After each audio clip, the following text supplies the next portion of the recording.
All right, guys, let's take a look at our next example. So here it says, what is the future value of an annuity, $3,200 per annum, for 9.5 years, assuming end-of-year payments?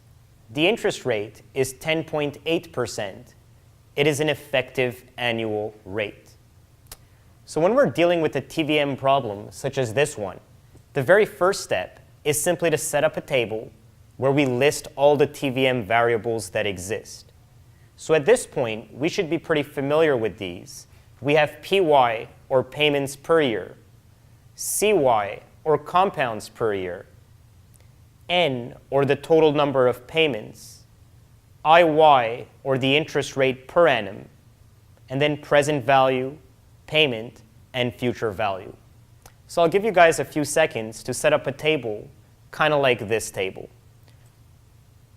And now with the help of our example, we're going to try to identify a value for each of these variables. So the question begins by asking us, what is future value? Since we're looking for the future value, it should be pretty obvious to us that FV is what we're trying to compute. It then tells us that we're dealing with an annuity of $3,200 per annum. So this is telling us two things. It is not only telling us what the value of the payment is, $3,200, it is also telling us what the timing of the payment is. It is per annum, or just one payment per year. So that makes PY be 1. We realize that this annuity is going to last for 9.5 years. So we can assign a value of 9.5 for N. The interest rate is 10.8%, and it is an effective annual rate. So IY is going to be 10.8. And since it's an effective annual rate, we know that compounds per year are going to be 1. Since there's no present value, we're going to assign a PV of 0. Or when we're using the finance calculators, we're simply going to remember to clear the calculator so that any variables that are not being used have a value of 0 assigned to them as a default. So now that we've identified all the variables that are relevant, the idea is simply to use our finance calculators to assign these variables a value, and then simply to compute the value that is missing. So we can begin by pressing second FV. What that does is that it assigns a value of 0 to each of the TVM variables. Now, the order in which you assign these values to the variables is not relevant. As long as you've assigned the value to 6 of the variables, you will be able to solve the one that is missing. So let us imagine we want to start off by changing the PY. To access PY, we're simply going to press second, followed by IY. Notice how on top of IY, it says PY.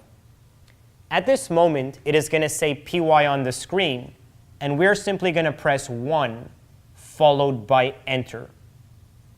If we press the down or the up arrow, it is going to show you CY.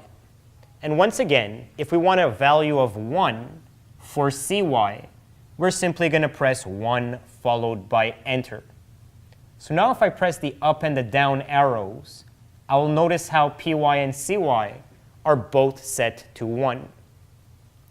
Once we've entered something for PY and CY, how do we exit this worksheet? We simply press second, followed by Compute. Notice how on top of Compute it says Quit, and that's how we exit worksheets. Now what we want to do is we want to put these 5 variables with these values. And these 5 variables are simply the TVM variables that go across our finance calculators. We must remember to always press the number first, so like 9.5, followed by the variable, for example, N. So the value first, 9.5, followed by the variable, for example, N. If I want the interest rate to be 10.8, I am simply going to press 10.8 followed by IY. If I want the payment to be 3,200, I will press 3,200 followed by payment. Perhaps 0 followed by present value. And now since we want to compute the future value, we're simply going to press compute followed by FV. Now let us imagine we are not convinced that these values are the correct ones. We can always recall the variables. We can press things like recall followed by n. It'll remind you what you plugged in for n. We can press recall followed by payment. It'll remind you what you plugged in for payment.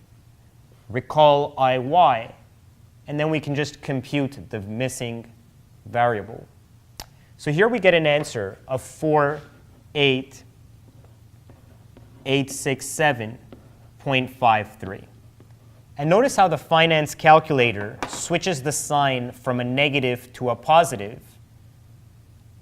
And that's simply because we put the payment as a positive, so the future value came out as a negative. But this is normal.